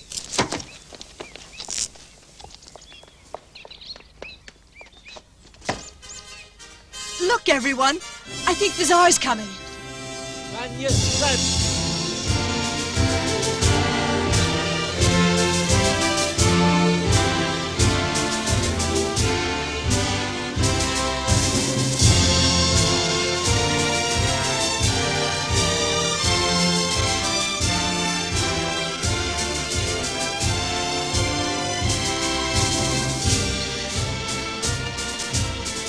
Morning. I'm glad to see you. fly.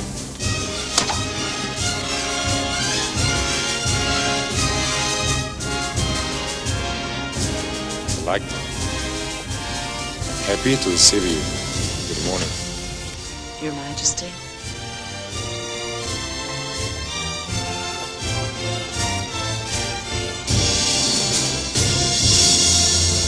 Twain!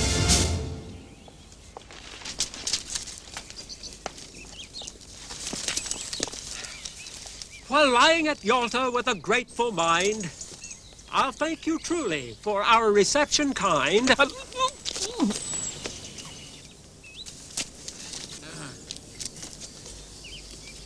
We are a handful of private citizens of America, traveling simply for recreation, and unostentatiously, as becomes our unofficial state.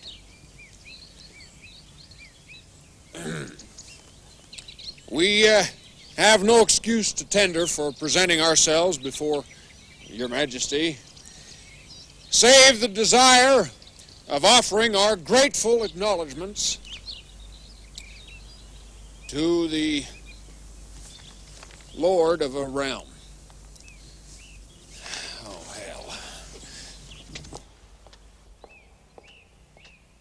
Czar, we just want to thank you for having us over. Very good. Here, why don't you file this in the archives of Russia? The stove.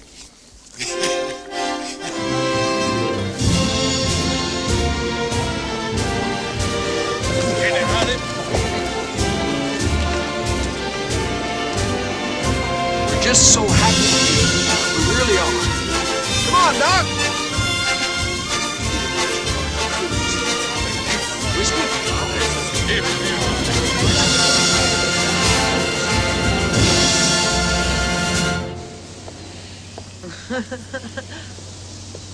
You really think it went all right? I think you were wonderful. You think And the Czar thought so too. Well, I think he was grateful when I stopped boring him with my high and mighty oration. I did find some use for it, though. I stuck it in one of my letters to help fill up the page. You know, I'm cut all the way up now. I never doubted you could do it. You know, it was knowing you and Mary thought that I could do it, gave me the gumption to do it. And your notes, of course. I owe you a lot, Julia. Don't be silly. Oh, well, no, I'm not being silly. I know I still got a lot of rough edges. Miss Newell, Mr. Twain, good day. Ah, I'm delighted to see you are reading the Bible and preparing yourself for the Holy Land as a true pilgrim. Splendid, splendid. Well, Reverend, I can't tell you a lie. I'm not reading that for fun. I'm reading that purely for research. I beg your pardon. Well, you got Bethlehem, Jerusalem, the Sea of Galilee. They're all in there. You can't find a better guidebook to the Holy Land. Guidebook? The Bible. Guidebook? I thought you said you were in a serious mood. Well, I was. I mean, I am. But for what I have to say to you, not for what I have to say to them. Well,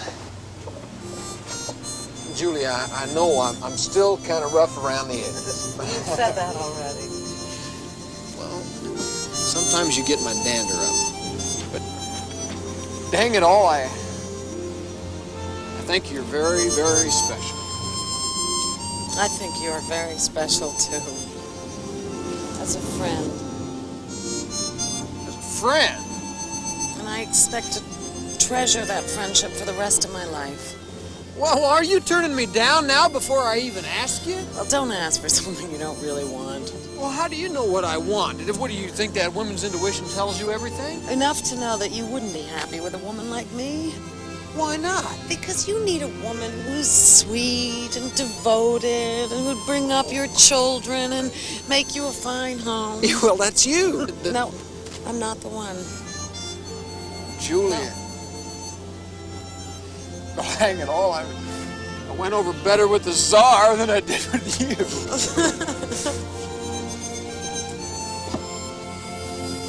Come on, let's get a cup of tea. Or no, I'll beat you at horse billiards. Want to? Well, you always beat me at horse billiards. I beat everyone. I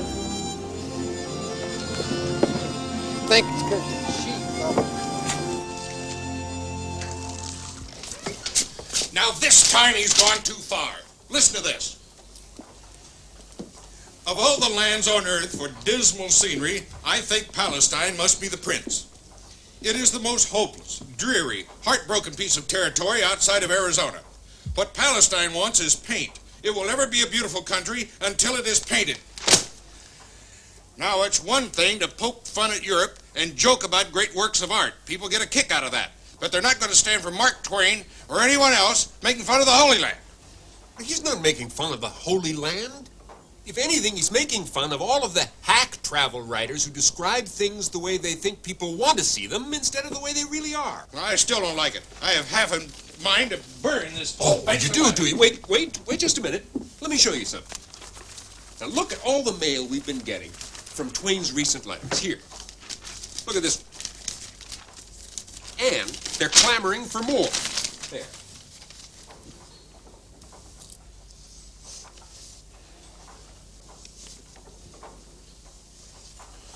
Well, don't just stand there. Set this stuff in type. After our long journey through Palestine, no amount of money could have purchased for us the sense of being at home when we stepped back on board the Quaker City.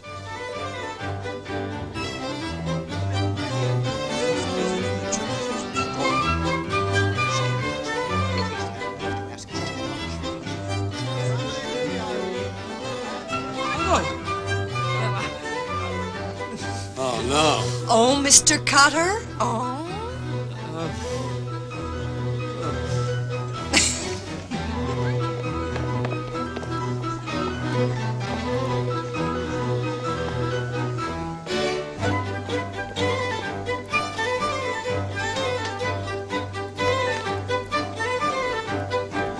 Say, Reverend Hutchinson, did our pilgrimage to the Holy Land meet with your expectations?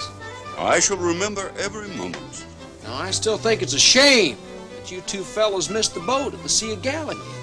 In retrospect, I suppose we should have paid that scoundrel Arab boatman the ransom he wanted for taking us sailing on Galilee. Yes, but Reverend, to ask $8 was outrageous. Yeah, well, now you know why Jesus walked. Infidel! He who speaks without a civil tongue is no more than sound than brass and babble. Oh, no, Mark. Why did you have to do that? Well, I'm sorry, Mary, but every time I see old Hutchinson looking like God after he's had a successful season, I can't help myself.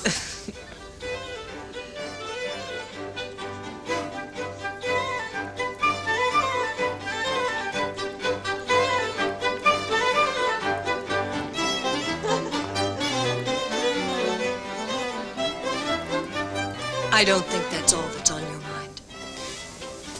No, you're right, Mary. I was just thinking, haven't you noticed that by far the handsomest women we've seen on this trip were born and reared in America?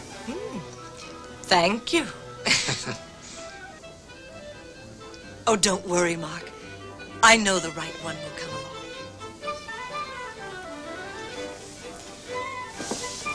Come on, Mary, let's show him how this dance is done.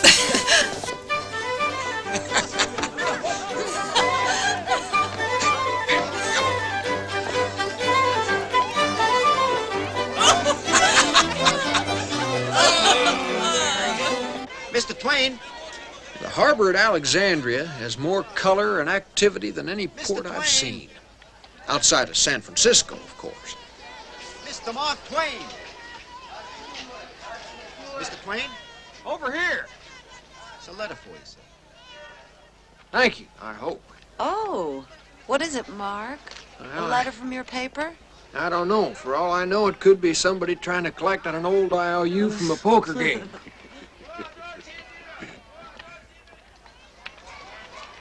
Hey! A publisher read my letters in the newspaper and wants to have me write a book about my travels! Twain, congratulations! Thanks, Doc. Hey, Captain, look! No, wait! Captain, I'm gonna make it famous! Come here! Captain, wait a minute. Now, what nonsense is this? I wanted to show you. A publisher wrote us a letter saying that he wants me to write up a story on the trip, so you'll go down in history as the captain of the voyage. How's that sound? So help me, Twain. If you blacken my name in a book, as you did in those scandalous letters from France, I'll sue you to the limit of the law. You read those letters, didn't you? You opened those letters I gave you to mail, and you read them! You destroyed those letters! I don't have to listen to these petty accusations. Yes, you do. You're a scoundrel and a liar to boot. You told me you mailed those letters. I told you I dispatched them as was my duty, and that is the truth. I must at all times protect the good name of my ship and the reputations of my innocent, God-fearing passengers. Hold on, there wasn't a thing in those letters to hurt anybody. You were just protecting yourself, your own stuffed shirt, because you can't even take a joke, you pompous old goat. I perform my duty, sir, and those letters are now where they properly should be, at the bottom of the Mediterranean Sea. At the bottom of the... You wait a minute here! You miserable... Give him one! Delicious, fault-finding, magnified tyrant! Gentlemen. Mark! Watch it! It's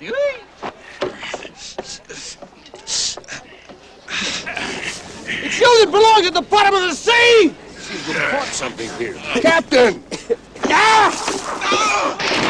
Well done. Noble effort. Thanks. You didn't do too bad yourself. Sir.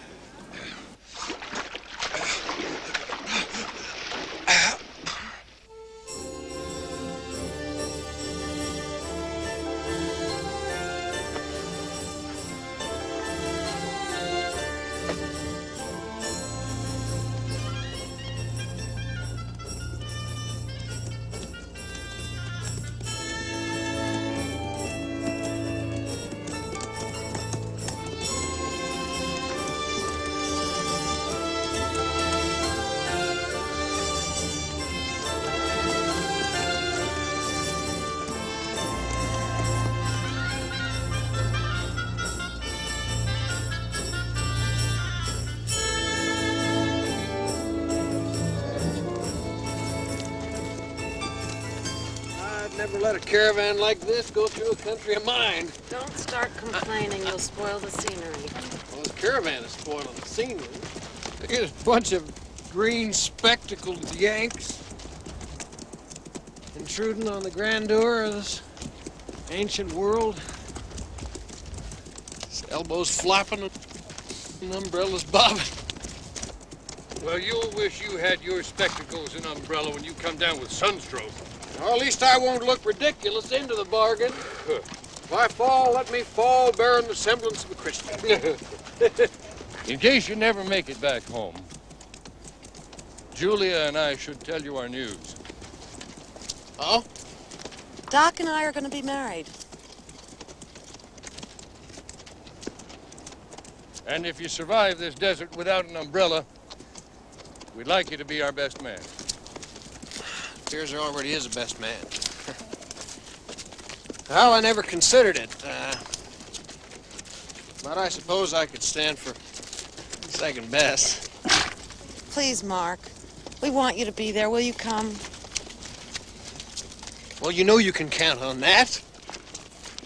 Hell, I'm a writer first and foremost. And I'll dance at your wedding, and I'll get a good story out of it, too. I'm sure you will. I should warn you, though, Mark, we've asked Reverend Hutchinson to perform the ceremony. Hutchinson? Uh-huh. Carry me home to die. Yeah, yeah.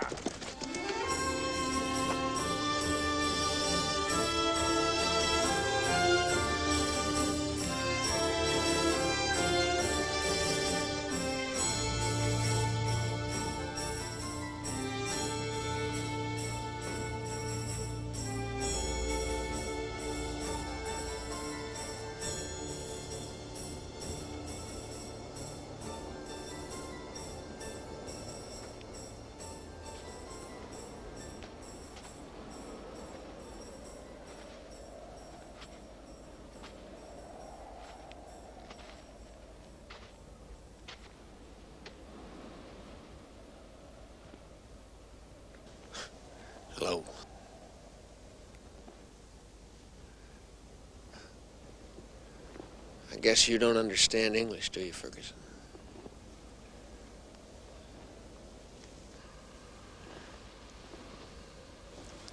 It's a pity. We made fun of them, but we've learned a lot from our other Fergusons. Yet here in the shadow of the pyramids, I'm not sure I know much about anything.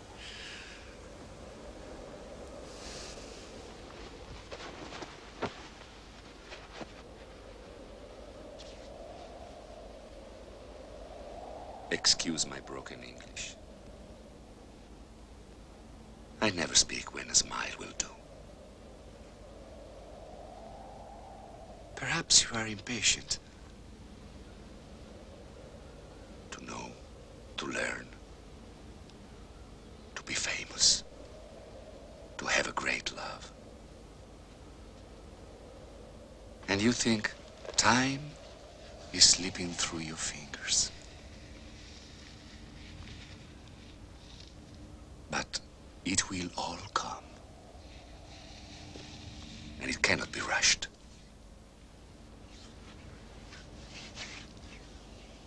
We who are guides have a saying. Old countries do not go away in the night. They stay till after breakfast.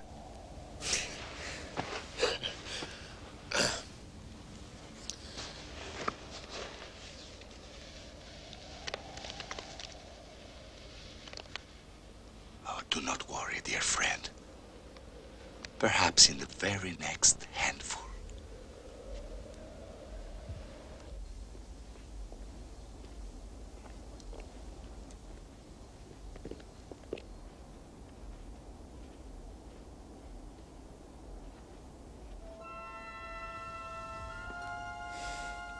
Are you overwhelmed, too? Oh, you know, in all our travels, nothing I've seen compares to it.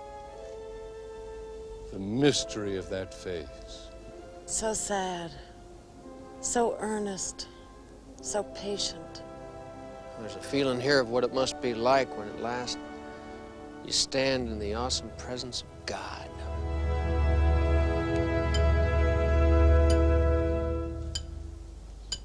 There is also something in the air. I don't believe it. I'd know that sound anywhere. Blucher! The man's mad! Blucher, stop and desist! You defiler! Stop in the good name of America!